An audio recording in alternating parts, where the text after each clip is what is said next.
पाठशाला स्टडी में आपका बहुत बहुत स्वागत है। इस वीडियो में हम लोग क्लास 10th प्रश्नावली 1.2 NCERT का प्रश्न संख्या 2 को सॉल्व करेंगे।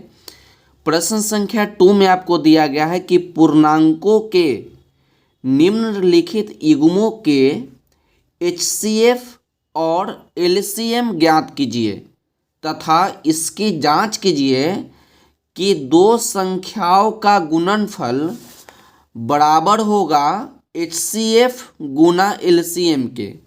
तो प्रश्न संख्या 2 में जो है 3 प्रश्न दिए गए हैं और तीनों प्रश्न जो है अलग अलग है। तीनों प्रश्न में एक नया नया नियम लगेगा, तो आप वीडियो को अंत तक जरूर देखिएगा। जब तक आप वीडियो पूरा नहीं देखिएगा तब तक आपको अच्छा से समझ में नहीं आएगा। तो चलिए हम अब वीडियो को स्टार्ट करते हैं। वीडियो अच्छा लगेगा तो वीडियो को लाइक कर दीजिएगा और चैनल को सब्सक्राइब कर दीजिएगा। तो सबसे पहले हम लोग जानते हैं कि यहाँ पर लिखा गया है HCF, इसका पूरा नाम क्या है, और उसके बाद लिखा गया है LCM, इसका पूरा नाम क्या है।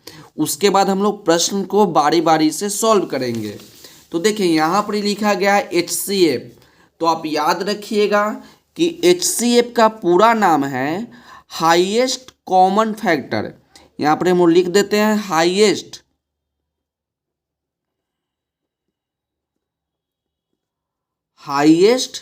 कॉमन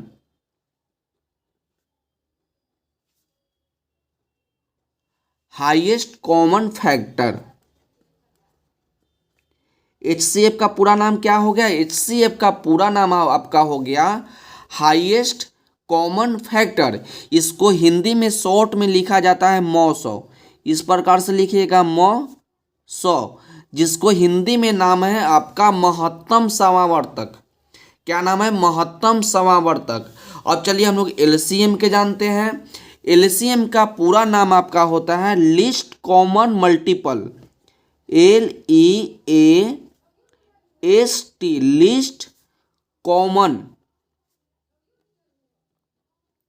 लीस्ट कॉमन मल्टीपल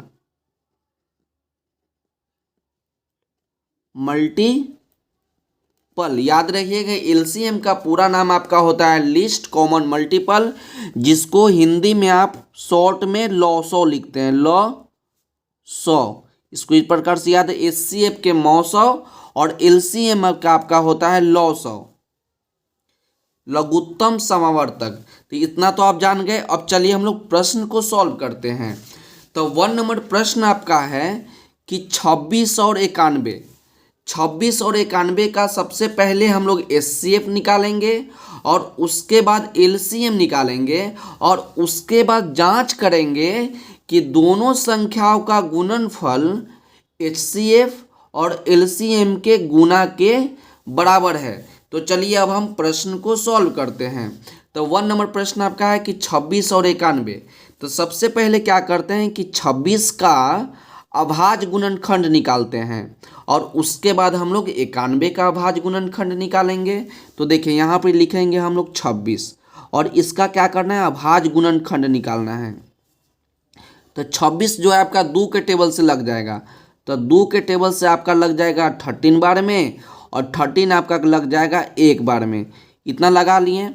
उसके बाद क्या करना है कि यहाँ पर आप 26 लिखिएगा और 26 को आप क्या लिखिएगा? 2 × 13, 2 गुना 13, इतना लिख दीजिएगा।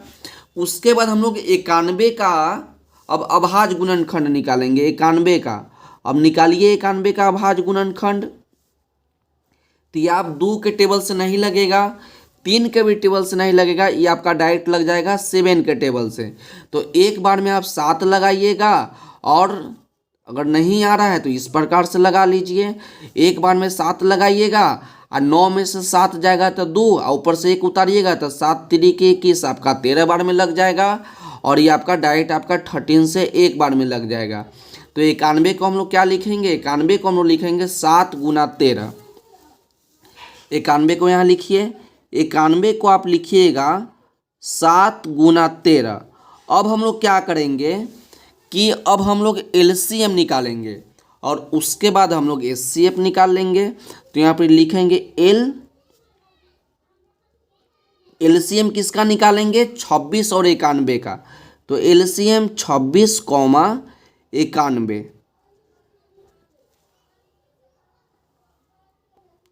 तो एलसीएम निकालने का तरीका आप सुनिएगा, हम आपसे क्या बोल रहे हैं। एलसीएम निकालने का तरीका है कि 26 और 91 का, 26 और 91 का जो अभाज्य गुणनखंड आया है उसको लिख देना है। जो 26 और 91 का अभाज्य गुणनखंड निकाला है उसको लिख देना है। केवल एक बात याद रखिएगा कि किसी भी संख्या को दोबारा नहीं लिखना है, किसी भी संख्या को दोबारा नहीं लिखना है। तो देखिए यहाँ पर 2 है तो देख लेते हैं कहीं 2 नहीं है, तो आपका 1 2 है तो 2 लिख दीजिए। उसके बाद देखिए यहाँ पर ही आपका 13 है, और जैसे आगे बढ़िएगा तो एक 13 यहाँ पे है और एक 13 यहाँ पे है। तो आप दोनों में से किसी एक को लिखिएगा, दोनों में से किसी एक को लिखिएगा। तो एगो आप 13 लिख दीजिए। उसके बाद आपका एगो 7 बच गया तो आप एक 7 को लिख दीजिए। हम आपको क्या बताएं कि एलसीएम में सारा संख्या को लिखना है, लेकिन किसी भी संख्या को दोबारा नहीं लिखना है, किसी भी संख्या को दोबारा नहीं लिखना है। तो इसको आप गुना कर दीजिए। तो 2 में 13 से गुना कीजिएगा तो 26 हो जाएगा, और 26 में 7 से गुना कीजिएगा तो आपका हो जाएगा 182। इतना तो समझ में आ गया होगा। अब हम लोग निकालते हैं HCF।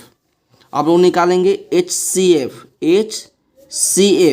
तो HCF कितना कितना का निकालेंगे? 26 और 91 का। तो HCF निकालने का तरीका है कि जो दोनों में मिलेगा ना, 26 के अभाज्य गुणनखंड और 91 के अभाज्य गुणनखंड में जो दोनों में होगा वही आपका HCF होगा। तो दोनों में आप देख रहे हैं कि यहाँ भी 13 है, 26 में भी 13 है और 91 में भी 13 है। तो HCF आपका कितना हो गया? HCF आपका हो जाएगा 13। तो LCM आपका हो गया 182 हो गया LCM, और HCF आपका हो गया 13। अब आपको जांच करना है, तो चलिए हम लोग अब जांच कर लेते हैं। तो जांच करने के लिए प्रश्न में आपको दिया है कि दो संख्याओं का गुणनफल बराबर होगा HCF गुना LCM के। तो नीचे हम लोग लिख लेंगे, हम लोग जांच करेंगे दो संख्याओं का गुणनफल बराबर HCF गुना LCM। तो दो संख्या कौन कौन है? पहला संख्या आपका 26 है और दूसरा संख्या आपका 91 है। तो दोनों संख्याओं को क्या करना है? गुणनफल करना है, मतलब कि दोनों संख्याओं को हमको गुना करना है। Equal to HCF। तो HCF कितना निकला है? HCF आपका 13 निकला है तो 13 लिखिए। गुना है तो गुना। LCM, तो LCM कितना निकाले हैं? LCM आप निकाले 182। उसके बाद हम लोग गुना कर लेंगे। यदि दोनों साइड आपका बराबर है तो ठीक है। तो 26 को 91 से गुना कीजिए। तो जब आप 26 को 91 से गुना कीजिएगा तो आपका हो जाएगा 2366 इक्वल टू, जब आप 13 को 182 से गुना कीजिएगा तो इधर भी आपका हो जाएगा 2366। इसको आप गुना कर दे सकते हैं। तो यहीं पर ही प्रश्न 1 जो है कंप्लीट होता है। अब प्रश्न 2 को देखिए। प्रश्न नंबर 2 आपका है कि 510 और 92 का LCM और HCF निकालना है। अब हम लोग 510 का सबसे पहले अभाज्य गुणनखंड निकाल लेते हैं।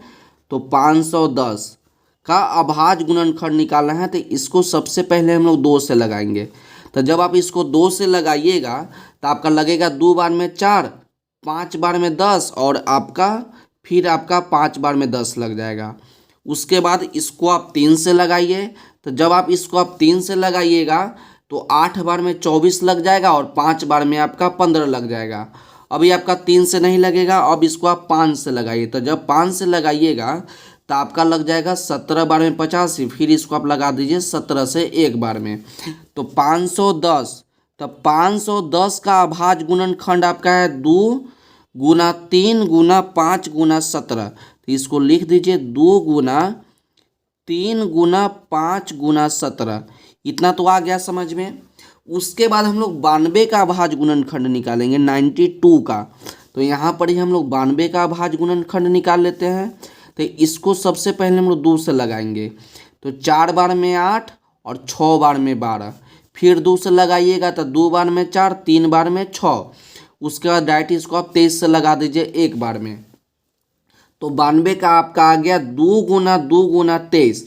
तो इसको अभाज्य गुणनखंड को गुणनफल में लिखने का तरीका है कि 2 कै बार है 2 बार, तो इसको हम लोग 2 का स्क्वायर लिखते हैं और 23 है तो 23 लिख दीजिए। तो हम लोग 92 को लिखेंगे 2 का स्क्वायर और गुने 23। आप याद रखिएगा कि इसी प्रकार से आप लिखिएगा, हमेशा अभाज्य गुणनखंड के गुणनफल के रूप में लिखिएगा। तो 92 को हम लोग लिखेंगे 2 का स्क्वायर गुना 23। अब चलिए हम लोग HCF निकालेंगे और उसके बाद LCM निकालेंगे। तो सबसे पहले हम लोग लिखते हैं LCM। तो LCM किसका निकालेंगे? 510 और 92 का। तो LCM निकालने का तरीका हम आपको क्या बताए थे कि सारा संख्या को लिख देना है। 510 के अभाज्य गुणनखंड और 92 के अभाज्य गुणनखंड के सारा को लिख देना है, लेकिन किसी भी संख्या को दोबारा नहीं लिखना है। तो देखिए 510 में भी आपका 2 है और 92 में भी 2 है। अब आप सोचिएगा कि हम किसको लिखें, 2 को लिखें कि 2 का स्क्वायर को लिखें। तो आप एक बात और नया सीखिए कि जब एक संख्या दोबारा आए, एक संख्या दोबारा है तो हम उसी संख्या को लिखेंगे और हम उसी संख्या को लिखेंगे जिसका घात जो होगा ज़्यादा होगा।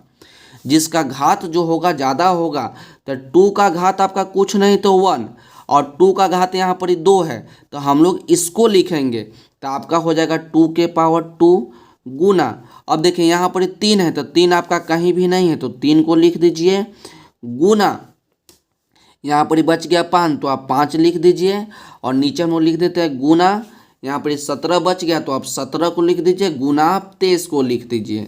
तरीका वही है, सारा संख्या को लिखेंगे, लेकिन यदि कोई संख्या दोबारा आ गया तो हम उसी संख्या को लिखेंगे जिसका पावर ज़्यादा होगा। हम उसी संख्या को लिखेंगे जिसका पावर जो होगा ज़्यादा होगा। अब चलिए हम लोग सभी को बारी बारी से गुना कर लेते हैं।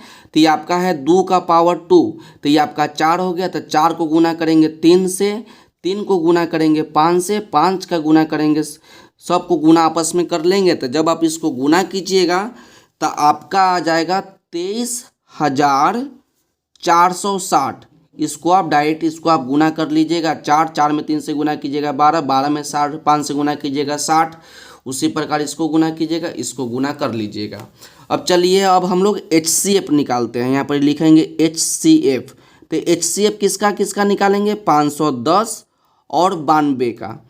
तो HCF निकालने का तरीका हम आपको क्या बताए थे कि जो दोनों में हो, जो दोनों में हो। तो देख रहे हैं कि 510 में भी 2 है और 92 में भी 2 है। अब आप बोलिए कि सर यहाँ तो 2 है और यहाँ पर ही तो 2 का स्क्वायर है।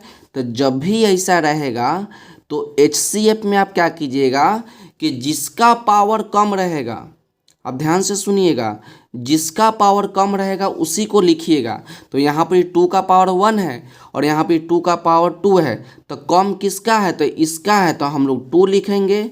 तो यही आपका HCF हो जाएगा। तो देख लीजिए इसको एक बार ध्यान से। LCM में हम वो संख्या को लिखेंगे जिसका पावर ज़्यादा होगा, लेकिन HCF में हम वही संख्या को लिखेंगे जिसका पावर कम होगा। तो HCF आपका 2 आ गया और LCM आपका आ गया 23,460। अब चलिए हम लोग जांच कर लेते हैं। यहाँ पर लिखेंगे हम लोग जांच, और जांच करने का क्या तरीका है कि दोनों संख्याओं का गुणनफल बराबर HCF गुना LCM। हम लोग यहाँ पर लिख लिए दो संख्याओं का गुणनफल बराबर HCF गुना LCM। तो दो संख्या कौन कौन है? पहला संख्या आपका 510 है और दूसरा संख्या आपका 92 है। तो दोनों संख्या को आप गुना कर दीजिए। तो यहाँ पर हम लोग लिखेंगे 510 गुणनफल मतलब गुना 92 इक्वल टू HCF गुना LCM। तो HCF कितना है? HCF आपका 2 है तो 2 लिखिए गुना LCM। तो LCM आपका है 23,460। इसको गुना कर लेंगे, दोनों तरफ आपका बराबर आ जाएगा। यदि बराबर नहीं आया इसका मतलब आपका LCM या HCF में कहीं ना कहीं कोई दिक्कत है या गलत है। तो 510 को जब आप 92 से गुना कीजिएगा तो आपका हो जाएगा 46,920। 46,920। और जब आप 2 को गुना कीजिएगा 23,460 से, तो इसमें भी आपका हो जाएगा 46,920। तो यहीं पर ही आपका प्रश्न संख्या 2 जो है कंप्लीट होता है। तो इसको आप एक बार ध्यान से देखिए और इसका स्क्रीनशॉट ले लीजिए ताकि बाद में आप इसको अच्छे तरीक़ा से नोट कर सकें। अब चलिए हम लोग प्रश्न संख्या 3 को देखते हैं। 336 और 54। तो सबसे पहले हम लोग क्या करेंगे, 336 का अभाज्य गुणनखंड निकालेंगे। तो चलिए इसको आप निकालिए। तो सबसे पहले हम लोग 2 से लगाएंगे। तो 2 से लगाइएगा तो एक बार में आपका 2 लग जाएगा, 6 बार में आपका 12 लग जाएगा, 8 बार में आपका 16 लग जाएगा। फिर से आपका 2 से लग जाएगा तो 8 बार में 16 लगा दीजिए और 4 बार में आप 8 लगा दीजिए। फिर से आपका 2 से लग जाएगा तो 4 बार में 8 और 2 बार में 4। फिर से इसको आप 2 से लगा सकते हैं तो 2 बार में 4 और 1 बार में आपका 2 लग गया। इसको आप 3 से लगा दीजिए। तो 3 से लगाइएगा तो आपका 7 बार में 21 लग जाएगा और फिर इसको आप 7 से लगा दीजिए 1 बार में। तो इसको हम लोग लिखेंगे अभाज्य गुणनखंड के गुणनफल के रूप में। 1 नंबर प्रश्न में हम आपको सिखाए हैं कि अभाज्य गुणनखंड को गुणनफल के रूप में किस प्रकार से लिखें। तो देखिए यहाँ पर 2 आपका कै गो है, 1 गो, 2 गो, 3 गो, 4 गो। तो लिखेंगे हम लोग 2 के पावर 4। तो 2 के पावर 4 हो गया। उसके बाद बच गया आपका 3 और बच गया आपका 7। तो इसको लिख दीजिए 3 गुना 7। इस प्रकार से आपका हो गया। उसके बाद अब हम लोग 54 का अभाज्य गुणनखंड निकालेंगे। तो इसके बगल में निकाल लेते हैं। तो 54 का निकालेंगे तो सबसे पहले हम लोग 2 से लगाएंगे। तो 2 से लगाइएगा तो 2 बार में 4 और 7 बार में आपका 14 लगेगा। उसका 3 से लगाएंगे तो आपका लगेगा 9 बार में। फिर लगेगा आपका 3 से 3 बार में और 3 से लगेगा 1 बार में। तो यहाँ पर ही आपका 2 आ गया तो 2 लिखेंगे। उसके बाद 3 का गो है, 1 गो, 2 गो, 3 गो। तो 3 आपका 3 गो है तो इसके पावर में आपका 3 चल जाएगा। अब इसका HCF निकालिए। सबसे पहले हम निकाल लेते हैं LCM। तो LCM किसका निकालेंगे, 336 का और 54 का। इस प्रकार से लिखिएगा। तो देखिए LCM निकालने का क्या तरीका है कि पूरा को लिखेंगे। जितना भी 336 का अभाज्य गुणनखंड है और 54 का अभाज्य गुणनखंड उस सब को लिखेंगे, लेकिन किसी भी संख्या को दोबारा नहीं लिखेंगे। तो देख रहे हैं कि यहाँ पर 2 आ गया और यहाँ पर भी 2 आ गया। तो दोनों में क्या अंतर है, दोनों में यही अंतर है कि यहाँ पर 2 के पावर 4 है और यहाँ पर 2 के पावर 1 है। तो LCM में हम आपको क्या बताएं कि यदि संख्या सेम रहे तो हम उसी को लिखेंगे जिसका पावर बड़का होगा।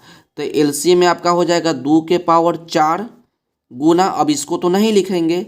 उसके बाद देखिए यहाँ पर भी 3 है और यहाँ पर भी 3 है। अब किसको लिखेंगे, तो इसमें भी वही है, इसका पावर 1 है और इसका पावर 3 है। तो किसका पावर ज़्यादा है, तो आप कहिएगा सर जी इसका पावर ज़्यादा है, तो हम लोग इसी को लिख लेंगे। तो लिख लीजिए गुना, आपका बच गया 7 तो आप यहाँ पर ही 7 लिख दीजिए। अब इसको गुना कर दीजिएगा तो 2 के पावर 4, तो 2 के पावर 4 है तो 2 गुना 2 गुना 2 गुना 2 गुना कीजिएगा तो 2 दूना 4, 4 दूना 8, 8 दूना 16। और जब 3 को 3 से गुना कीजिएगा तो आपका हो जाएगा 27 और गुना 7। और जब इसको आपस में गुना कर लीजिएगा तो आपका हो जाएगा 3024। तो LCM आपका निकल के आ गया 3024। अब आप HCF निकालिए। तो HCF क्या निकालने का तरीका है कि जो दोनों में हो, जो दोनों में हो वही आपका HCF होगा। तो देख रहे हैं कि 2 भी आपका इसमें है और 2 भी आपका इसमें है, लेकिन हम देख रहे हैं कि यहाँ पे 2 के पावर 4 है और यहाँ पे 2 के पावर 1 है। तो HCF में हम आपको बताएं कि हम उसी संख्या को लिखेंगे, इस दोनों में हम लोग उसी संख्या को लिखेंगे जिसका पावर कम होगा। तो ये आपका 2 के पावर 1 है तो ये आपका कम है तो 2 लिखिए। उसके बाद 3 को देखिए, यहाँ भी 3 और यहाँ भी 3, तो 3 3 तो है लेकिन इसका पावर 1 और इसका पावर 3, तो कम किसका है तो इसका है, तो इसी को हम लोग लिख लेंगे। अब इसको आपस में गुना कर लेंगे, तो 3 में 2 से गुना करेंगे तो आपका हो जाएगा 6। आप कंफ्यूज नहीं होइएगा, एलसीएम में हम लोग बड़ा घात वाला को लिखेंगे और एचसीएफ में हम लोग छोटा घात वाला को लिखेंगे। अब चलिए हम लोग इसको जांच कर लेते हैं। तो यहाँ पे लिखेंगे हम लोग जांच, और उसके बाद आप जानते हैं क्या लिखना है कि दो संख्याओं का गुणनफल बराबर, आप इतना लिख सकते हैं कि दो संख्याओं का गुणनफल बराबर एचसीएफ गुना एलसीएम, इतना लिखिएगा। तो दो संख्या कौन कौन है आपका, 336 है और 54 है, तो इसको लिख दीजिए 336 गुना 54। अब बराबर एचसीएफ कितना है, एचसीएफ आपका 6 है तो 6 लिखिए, गुना एलसीएम कितना है, एलसीएम आपका है 3024। इसको आप आपस में गुना कर लीजिए, तो गुना कीजिएगा तो आपका हो जाएगा 18144, और इधर भी जब आप गुना कीजिएगा तो 18144 होगा। तो दोनों तरफ आपका बराबर है, इसका मतलब कि एलसीएम और एचसीएफ आपस में आपका एलसीएम और एचसीएफ आपका सही है। तो प्रश्न संख्या 3 को भी देखिए और इसका स्क्रीनशॉट ले लीजिए ताकि बाद में आप इसको अच्छे तरीक़ा से नोट कर लीजिए। तो थोड़ा सा नीचे है। तो आज की वीडियो के लिए बस इतना है, मिलते हैं अगले वीडियो में। यदि वीडियो अच्छा लगे तो वीडियो को लाइक कीजिएगा और चैनल को सब्सक्राइब कीजिएगा। आप समय नहीं देखिएगा कि सर समय ज़्यादा लग रहा है, केवल आप ये देखिएगा कि हमको पूरा समझ में आ रहा है कि नहीं। तो चलिए तब तक पढ़ते रहिए और बढ़ते रहिए, मिलते हैं अगले वीडियो में।